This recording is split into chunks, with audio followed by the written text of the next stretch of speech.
Si yo le digo que el protagonista del P1 de hoy es una persona, un nombre, un apellido, el cual fue nombrado en decenas de capítulos en esta saga que ya lleva 6 temporadas. En P1 usted seguramente puede llegar a pensar primero en un piloto y después seguramente en un preparador, un motorista o un chasista. Y créame que es otra persona muy importante en la historia de muchísimos pilotos. Bienvenidos al P1 especial de hoy, un P1 que fue pedido durante muchos años, desde que comenzó este programa. Esta historia de vida de Héctor Flitter fue solicitada por muchísimos pilotos que tuvieron vivencias con Héctor Flitter, que es una persona que lógicamente tiene un gran arraigo con el automovilismo porque su padre era piloto de turismo carretera en la época de los Gálvez. Luego Héctor va a ingresar al mundo de la competición siendo el responsable de la publicidad en el equipo Ford de su marca, de su fábrica que tenían con su padre, que recauchutaban neumáticos, ¿sí? Que es la manera, normalmente escuchamos recapar. Bueno, ellos recauchutaban neumáticos y la publicidad de Flitter aparecía en los autos de Gradasi, de Traverso y de Recalde, el equipo oficial Ford. Luego Flitter se va a ir metiendo en el mundo del automovilismo y se va a transformar en el primer constructor a gran escala de neumáticos de competición en el país. Y de ahí aparecen no decenas, miles de anécdotas que en este primer P1 va a comenzar a contar. Flitter, por supuesto, que ha tenido vivencias con pilotos, con preparadores y con dirigentes a lo largo de toda su vida. Héctor Flitter, primer capítulo en P1.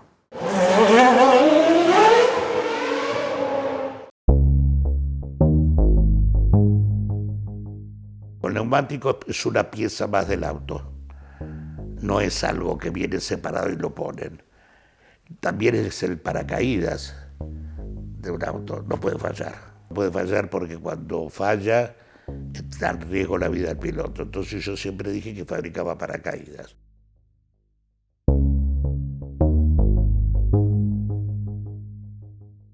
En el automovilismo entré.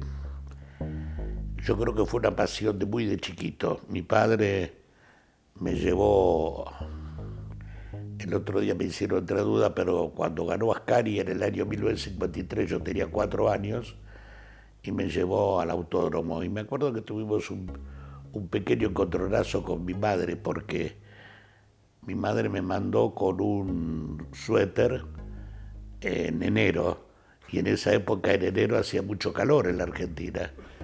Y como lo perdí, creo que el shock emocional que tuve cuando mi mamá me corrió por toda la casa para matarme, poco menos, porque había perdido el suéter, ahí me empezó a gustar el automovilismo. Dije, si esto empieza de esta manera, por algo será. Y cuando mi padre muere, cuando yo tenía 10 años, tenía un amigo en la otra cuadra de casa, que tenía mi misma edad, al 9200 de Rivadavia.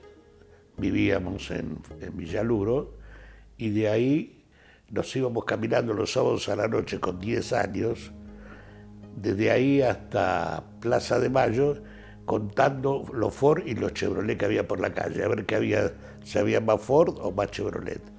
Y caminábamos todo por Rivadavia, o sea que calculá que eran 10 kilómetros más o menos de ida y 10 kilómetros de vuelta. Y me empezaron a gustar los autos, y después tuve mi moto, y mi madre me regala un Citroën 12B, y empecé a mirar las carreras, miro la sangre. Yo creo que en la sangre, mi padre tenía sangre de 100, 130, y yo tenía 115, 145, nafta, me la pasó. Él había corrido turismo de carretera en el mismo Gran Premio que debutaron los Gálvez. Creo que llegaron ese Gran Premio, llegaron 14 autos y llegó 14, pero 3 días después. Y siempre fue la pasión por algo diferente. Yo quería ser ingeniero en automotores. A los 11 años mandé una carta, me acuerdo, a Ford Motor Company cuando estaba Lee Iacocca como presidente ejecutivo, Y yo le puse, tengo 11 años, vivo en Argentina, me gustan los autos, me puede mandar folletos de los autos, coleccionábamos folletos de autos. Y me acuerdo que me mandaron, y yo tenía una carta en esa época, creo que Iacocca firmaba las cartas una por uno, o algunas cartas, y tenía una carta con la firma original de él, la perdí dentro de toda mi mudanza, porque si no hoy lo hubiera llevado al precio de la historia. Yo quería correr, me gustaba correr, me gustaba andar ligero. Teníamos un Citroën 12B para doblar en la curva de Perito Moreno y Rivadavia, que era una curva no muy cerrada. Nos íbamos hasta Liniers, 30 cuadras, para tomar velocidad, porque si no el auto no tomaba velocidad, nos íbamos. Y después tuvo un Renault Gordini con preparación de Osvaldo Antelo, ya te estoy hablando cuando tenía 18 años, corrí el rally FIA de los 1000 kilómetros, fue un rally que hicieron, que lo ganó Jorge Cupeiro, ese rally ya siendo un corredor famoso de turismo de carretera, ¿no? Y me gustaba también participar en la carrera de autos. Mi familia tenía la fábrica de recauchutaje de neumáticos, empecé con eso. Empecé a trabajar ahí, empecé a publicitar en los equipos, manejaba la parte de publicidad, a publicitar en el equipo Ford en la época de Gradasi, los hermanos Iglesias, Jorge Recalde con el equipo del Sur Motors, de Gradasi, de Traverso, en toda esa época. Ya alrededor del año 75 empezamos a hacer cubiertas recauchutadas slick. Nosotros proveíamos a la Fórmula Renault con cubiertas recauchutadas, ¿no es cierto? Recapadas, como se le dice, pero recauchutadas, porque eran de la mitad de la parte lateral del flanco de la cubierta hasta arriba, completa, slick. En ese momento se corría con unas cubiertas que se hacían en Tandil, o más valor de Tandil. Bueno, y corre Petete Beamonte en el año 75, y un tal Castro, que después dejó de correr, y Héctor de Rossi. Y le ganan a Miguel Ángel Guerra, que era casi imbatible. Y Miguel Ángel Guerra, yo le había ofrecido las cubiertas y me dijo que no. El lunes a las 8 de la mañana estaba en la fábrica pidiéndome las cubiertas, ¿no? Para que quería. Bueno, después de ahí, Guerra corrió, salió el último campeonato que corrió en Fórmula Renault. Y un día viene Osvaldo con Guerra, me dice, empezaron a fabricar gomas de carrera en la Argentina. Miguel de Guidi financió el proyecto de Jorge Andújar con el neumático sudamericano. Y realmente hay que valorar muchísimo lo que hizo Jorge Andújar, porque Jorge Andújar es uno de los, para mí es uno de los tipos más geniales, porque él era un tipo realmente, yo diferencio entre los vivos y los inteligentes. Jorge Andújar era un inteligente, no era un vivo, es un inteligente porque él realmente de la nada, al principio vino, me trajo una cubierta que había deformado un casco, de una cubierta de calle, pero después vino y con la goma construida desde cero.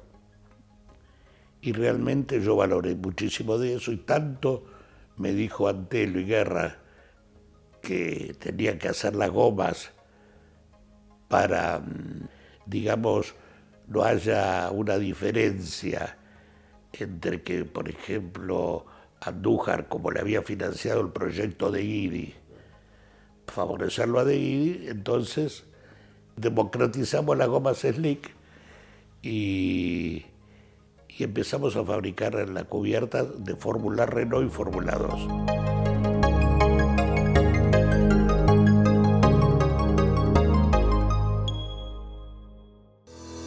Si estás buscando un repuesto original o alternativo para tu vehículo importado, CBM Auto. Años de experiencia. Miles de clientes satisfechos. Importador directo desde Estados Unidos y Europa. cbmauto.com. Yo, Norberto Fontana, te lo recomiendo.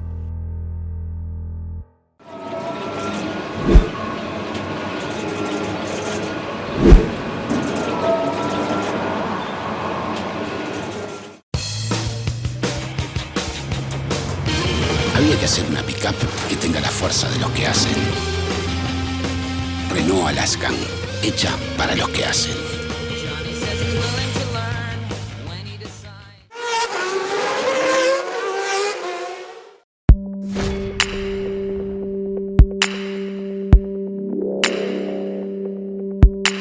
En esa época nosotros hacíamos la cubierta poco menos que con los dientes. Hacíamos con un molde de madera, se hacían, nada que ver como con el principio de los tambores. La cubierta se hace con un tubo y después se coloca en una máquina que la infla y la hace con un tambor adentro para que vaya hacia el molde, pegada con la banda de rodamiento, con los distintos compuestos. Nosotros la hacíamos ya directamente con la forma de un molde en un molde de madera. Era mucho más rudimentario, mucho más lento el proceso que hacerla como se hace una goma de verdad. El sistema de tubo ya existía, pero nosotros era muy costoso desarrollarlo y lo hicimos con el sistema del molde de madera.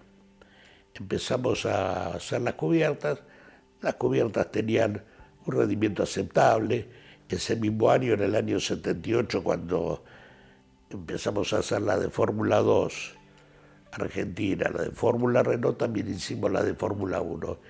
La de Fórmula 1, al ser cubiertas de 12 kilos, muy grandes, tenían algunos problemas de balanceo.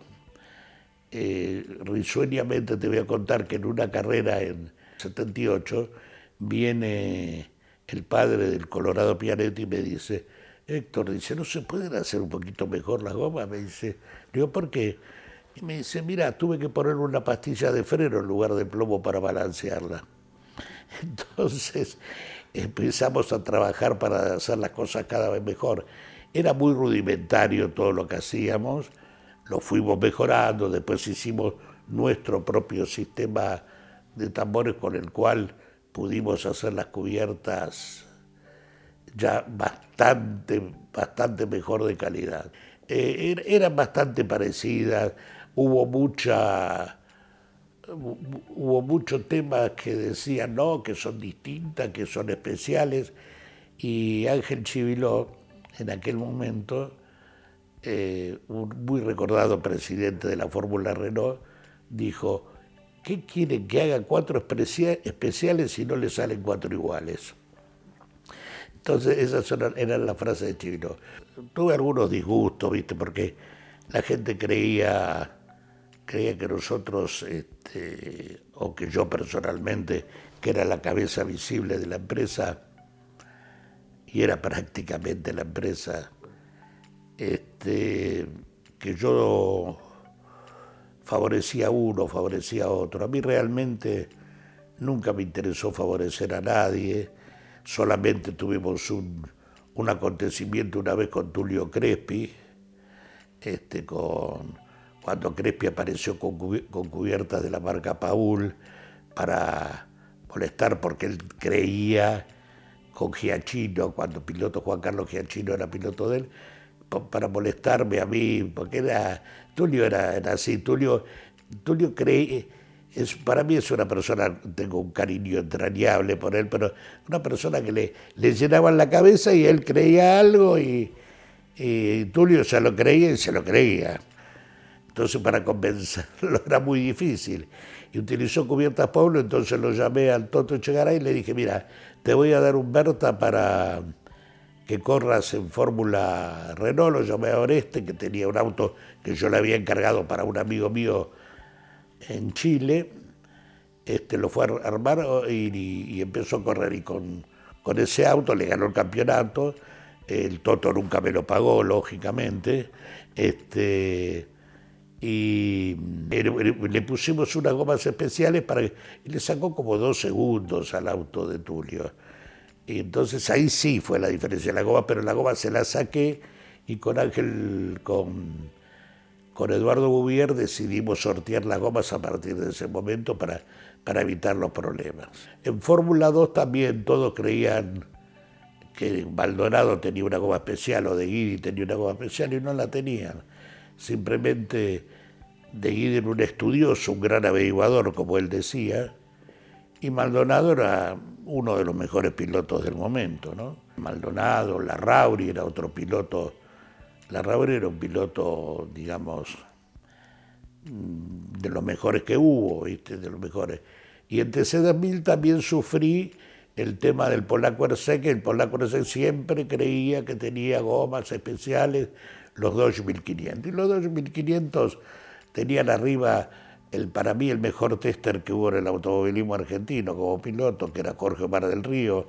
El progreso que se hacía con Del Río no se hacía con otro, porque Del Río bajaba del auto, se quedaba 5 minutos sin hablar con nadie, pensaba y venía, te sentaba al lado tuyo y te decía todo como un loro, te decía todo lo que él sentía.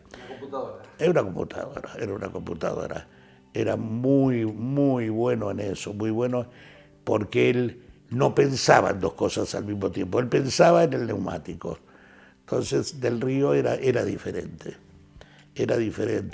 no lo ayudaba su físico, su tremenda altura, su peso. Hubo un año que corrió tan flaco que parecía que era un papel, viste, pobre, pero eso no lo favorecía.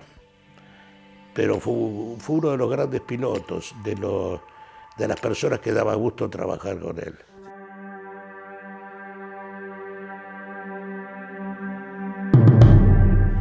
El automovilismo argentino, mirá, hay un cambio 26 de febrero de 1967. Para los que no recuerdan, triunfo de los Torinos en San Pedro, Héctor Luis Gradasi.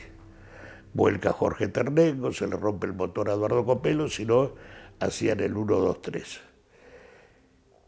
Ahí empieza el cambio grande en el automovilismo.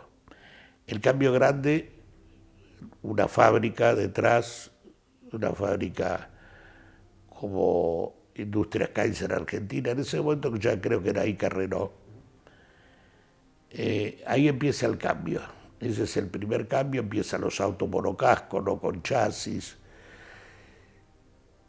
Ahí empieza la época de los autos con techo a cambiar. Año 72, un reglamento del turismo nacional que le sacan el anexo J y empiezan a hacer autos, y ahí yo participaba en las carreras porque ahí los autos eran con poca potencia, 130 caballos llegaban, pero los autos eran una carrera en el autódromo, unas 24 horas de turismo, tenía 200 inscriptos. Era muy, muy barato el automovilismo, era muy barato. Le faltaban algunas cosas que fueron mejorando. Años 77, 78, 77, empieza la Fórmula 2 a tener neumáticos slick de fabricación nacional. El neumático fabrica Jorge Andújar. Yo creo que el automovilismo argentino se transformó cuando aparecieron las cubiertas slick. Hasta las cubiertas slick tenían que ser importadas, entonces era un costo muy elevado y no existía la posibilidad del desarrollo. Después, cuando aparecieron en el turismo, cuando aparecieron en las categorías zonales, ya uno venía con las categorías zonales usando gomas slick o gomas con dibujos especiales. Y entonces ahí fue todo, cuando pasó a las categorías nacionales, pasó ya con la experiencia de la categoría zonal. Y todo eso lo hizo mejorar muchísimo. Después aparecieron neumáticos lamentables, por ejemplo, lamentables desde el punto de vista de que, por ejemplo, una fábrica La fábrica argentina principal de cubiertas de calle, FATE, fabricó un neumático que no era un neumático de carrera. A un molde le sacaron el dibujo y hicieron un neumático Lick, indestructible, pero los autos se iban en pista enjabonada. FATE creyó que el neumático era otra cosa, el neumático de competición, y el neumático de competición tiene sus secretos. Fue todo un desarrollo, después apareció NA con toda la filosofía de trabajo de Berta, filosofía japonesa, digo yo, copiar todo lo que se podía y tratar de mejorarlo. Y hicieron un neumático bastante aceptable. Hoy lo usan el turismo de carretera. Yo fui proveedor 3 años del turismo de carretera, pero hoy el turismo de carretera corre con NA porque ellos, al no tener competencia y a ser dueños de la fábrica, porque la Asociación Corredor de Turismo de Carretera tiene parte de la fábrica, fue una forma que encontraron para proveerse de los neumáticos y uno para asegurarse la provisión de los neumáticos, que sea siempre el proveedor. Entonces, hoy no sé, si sería igual, mejor que las Pirelli, no existe la competencia, pero a nivel mundial se dejó de competir con el neumático porque eso lleva a una guerra directamente de un costo altísimo, porque requiere periodos de pruebas que no se pueden hacer por los reglamentos de las distintas categorías.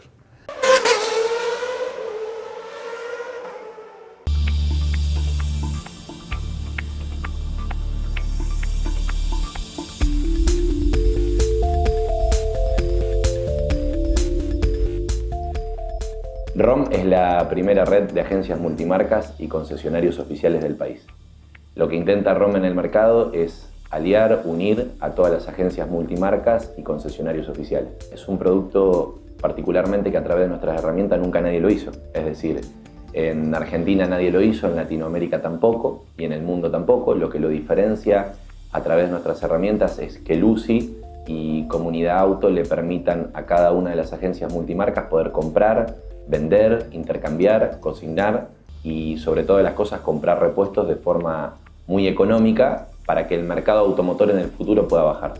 Las áreas que corresponden a Lucy son recepción, ventas, contaduría, gerencia, gestoría y área de entrega. Es por todo lo que va pasando cada uno de los clientes que compra un auto y accede a través de Lucy. Entonces, la agencia multimarca a través de Lucy puede todo ese proceso ayudar a ordenar y organizarlo. Siempre teniendo en cuenta la experiencia del cliente. La gente es muy ansiosa, la gente quiere tener el auto ya, necesita del auto ya, algunos para trabajar y otros por ansiedad misma. Entonces nosotros creemos que a través de los procesos, realmente de forma educada, el cliente puede aceptar la trayectoria de la empresa. Y Lucy, siendo un CRM, un software, permite a través de eso poder ordenar cada una de las partes. Invito a todas las agencias multimarcas y a todos los concesionarios oficiales del país a que entiendan que ROM es una alianza, es poder trabajar en conjunto y agrandar cada día más este mercado. En la Argentina hay más de 6.000 agencias y creemos que entre todos podemos educar el mercado, mejorar la experiencia de los usuarios a través de los procesos y sabemos que hoy ROM es una de las empresas que pretende hacer eso. Así que obviamente invitamos a todas las agencias multimarca y a los concesionarios oficiales a que se sumen a este proyecto y a creer en la red.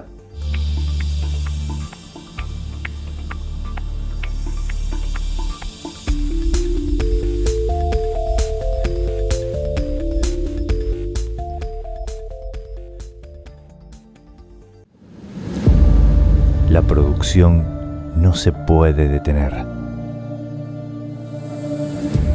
Las máquinas tampoco.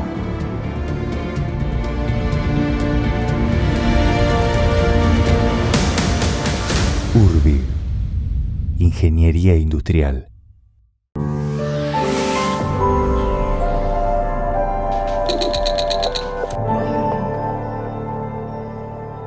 Este es un baile que tiene un ritmo y cuando vos entras en el baile tenés que bailar al ritmo del baile, no quieras ir en contra del ritmo.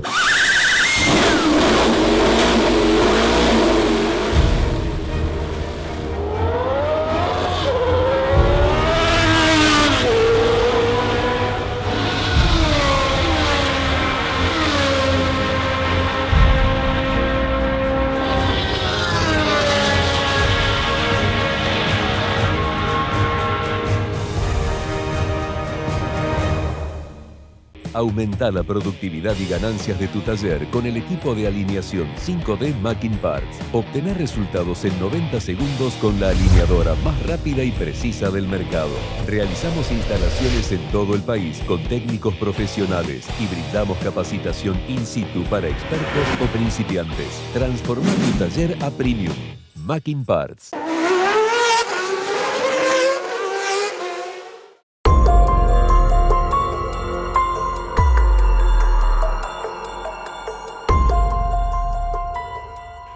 Y las personas de los grandes cambios del automovilismo fueron Tulio Crespi,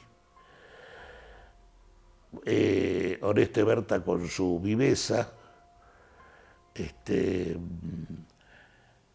fueron el Polaco Erceg, Miguel de Guidi, Osvaldo Antelo, sobre todo Osvaldo Antelo, que hizo una trayectoria desde el Renault 1093 como corredor, como preparador, hasta pasando después por la Fórmula Renault, la Fórmula 2, el TC2000, y después empieza la gran generación de pilotos de la década del 80, fines del 70, principio del 80, eran Maldonado, De Guidi, Scaracini, Churrut, Guerra, Popi Larrauri con el Berta Fiat.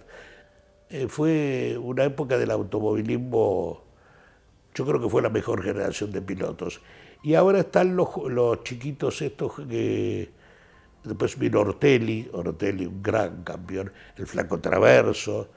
Pero después vino la generación de los chicos que se ponen a jugar en la casa con las... Como es muy caro ir a probar, se ponen a jugar con los juguetitos que vas ahí o vas a Sacoa, a Casa Sacoa, y es exactamente lo mismo. Si yo me fuera a probar, está bien. Son vueltas que se le buscaron a la pandemia, no a la pandemia, sino a los costos. A los costos, al costo de hacer un simulador. Yo considero que hoy pilotos que se destaquen, yo creo que son todos más o menos parecidos, porque yo no miro automovilismo, miro poco automovilismo ahora, poco. Miro a veces, cuando corría Schumacher miraba a ver si perdía alguna carrera. Y después en la época de Hamilton, también la época mejor, miraba 5 minutos a ver si perdía alguna carrera. Ahora vos ves pilotos en el turismo de carretera o en todo eso, o en turismo, que vos lo ponés y no sabés quién es, porque el que está ahora peleando una competencia o peleando un campeonato es el mismo tipo que hace 3 años salía último, después aparece uno nuevo. Es muy distinto el automovilismo. El automovilismo no es como se prohibió el trabajo en pista, habría que prohibir un día los simuladores. Cambiaría muchísimo el automovilismo, cambiaría muchísimo, porque los simuladores no es un avance de la tecnología. Para mí es otra cosa, es un juego. Es el mismo juego que, por ejemplo, que jugar al golf con una computadora. No es lo mismo. El automovilismo ha perdido el encanto. Murió Senna y perdió un gran encanto. Murió Senna. Yo creo que Senna, si hubiera vivido 5, 6, 7 años más y después se hubiera retirado, hubiera sido otro.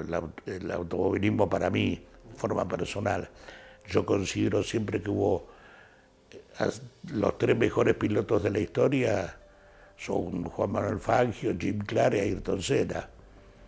No creo que haya habido otros de la calidad de ella, ni Schumacher, ni Prost, nada. Todos se olvidan. Jim Clark, le digo a los que no saben, no vivieron esa época, miren la carrera de Monza del 67, de Jim Clark, que había perdido más de una vuelta y no gana la carrera porque se queda sin nafta, termina tercero. Juan Manuel Fangio, Nürburgring 57. Ayrton Senna, Toleman Hart, Mónaco 84. Entonces vos empezás a ver eso. Y en el automovilismo argentino sí tenés fabricantes de resultados, Luis Di Palma, otro fabricante de resultados, el Flaco Traverso. Esa generación, hoy los pones a estos chicos que son fabricantes, que son de los simuladores, yo no quisiera ver si se animan a ganar una carrera con un auto prendiéndose fuego. Faltan 500 metros, Traverso primero, Oltra segundo, se define en esta final, va a ganar aparentemente Juan María Traverso, hay muchas llamas, atención Traverso, cuidado, hay muchas llamas, ganó Traverso, primero Traverso, segundo Silvio Oltra, detiene su auto, se baja Juan María, allí se ve, qué impresionante monstruo Traverso, volvió a ganar. Si visitas Miami, no extrañes lo que dejas por unos días. Visita Las Acacias, el gourmet argentino. Productos argentinos y regionales. Las Acacias, un punto de encuentro en Doral. Encontranos en la 8200 Northwest y la 14 Street.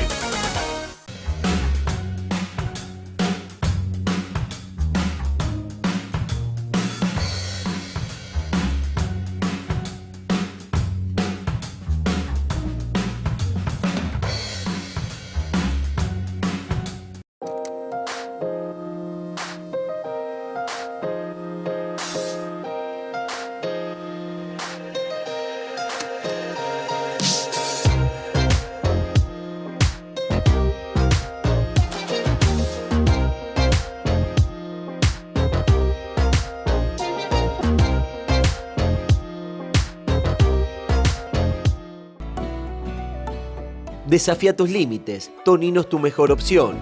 Si de bicicleta se trata, acércate a Tonino, el surtido más amplio y una gran variedad de productos. 35 años de trayectoria.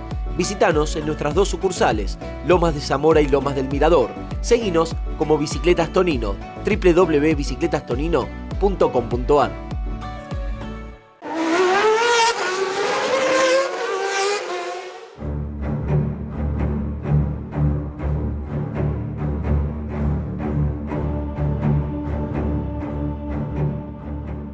En el 79 hubo 2 carreras impresionantes. Una fue Marco Juárez, que la Rauri estaba 10º, utilizando cubiertas Paul, y le mandó a Chipi Breer, que corría con Juan Pablo Sanz para el equipo 4370, le pide un juego de goma prestada y ¡pum!, de golpe de 12º pasa al primer puesto. Hizo 42.95 y estaban entre 42 segundos y 95 centésimas. El primero, el 10º estaba en 43.50, estaban todos en milésimas, centésimas. Y esa carrera y después la carrera de Bahía Blanca de ese mismo año, cuando Miguel llegó con un pedazo de llanta menos que le faltaba. Le faltaba un pedazo de llanta justo en el talón, en la parte del talón, de 9 milímetros que tenía el talón, había llegado con 6 milímetros menos de llanta.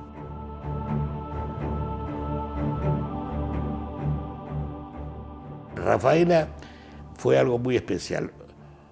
Un día vamos a probar, me dice, queremos correr Rafaela en el óvalo. ¿Se puede correr con esta cosa? Sí. Yo, valiente y atrevido, dije, vamos. Fuimos a probar un día Rafaela. Luis Rubén Di Palma, Pianeto Dodge, el auto de carrera, yo digo, el tanque más veloz del mundo. Era un auto que pesaba casi 1000 kilos, un Fórmula casi 1000 kilos. Bueno, pero son las cosas de los argentinos, cosas que tenemos que tener los argentinos. Miremos en todo lo que tenemos en todos los ámbitos y nos vamos a dar cuenta. Vamos. La goma delantera tenía cierta curva, porque era lo que se necesita por la variación de comba en la altura y la bajada de la suspensión. Entonces vamos a probar, y las gomas al fondo de la recta, era tanta la fuerza centrífuga que las gomas se afinaban. ¿Y qué pasaba? Perdían aire. Se metían para adentro de las gomas, los talones, y perdían aire. Entonces me dice, tenemos que correr en 15 días, ¿qué hacemos? No hay problema, le digo. Pónganle 4 tornillos de seguridad, como se usaba en Fórmula 1, no era ninguna tontería, y le cambiamos el ángulo de tela para que la cubierta sea más plana. Entonces, cuando la cubierta, por la fuerza centrífuga, se redondeaba, era muy poquito lo que se redondeaba. Entonces, no había más pérdida de aire. Conclusión, Del Río hizo en Rafaela 1 segundo menos que lo que se hacía con las Goodyear de Fórmula 5000 que se usaban acá. Acá no se usaba cubierta de Fórmula 1, se usaba cubierta de Fórmula 5000, que eran las Goodyear en ese momento, y le hicimos 1 segundo menos, 1.65 hizo Del Río, que ganó la carrera. Entonces no hubo ningún problema. No era un tema, yo creo que se puede correr, lo que pasa es que hay que preparar el neumático con algunas cosas diferentes.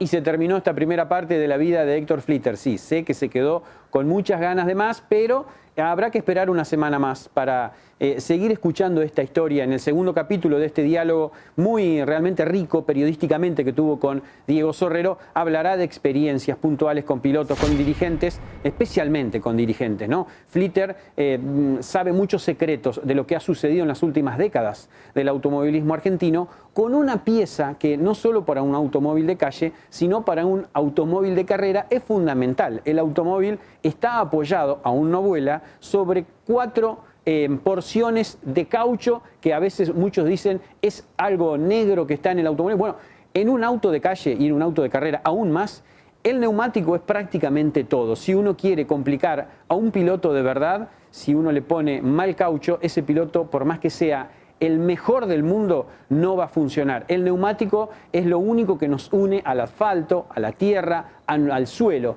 Así que es clave en el funcionamiento del auto, y de eso Flitter sabe mucho. Así que tiene mucho más para contar. Realmente es una historia que hacía tiempo queríamos hacer con Diego Sorrero para los fanáticos de P1, porque son estas historias de pilares clave en el automovilismo, especialmente lo que fue en los autos de fórmula, la historia de Flitter, pero que muchas veces no se conoce, y fue fundamental en el crecimiento de muchas categorías. Por eso yo sé que lo han disfrutado muchísimo. Nos acercamos al programa 250 de P1 en esta sexta temporada. Nos van a tener que esperar una semana más para la segunda parte de Héctor Flitter en P1. Un abrazo, sigan bien, cuídense.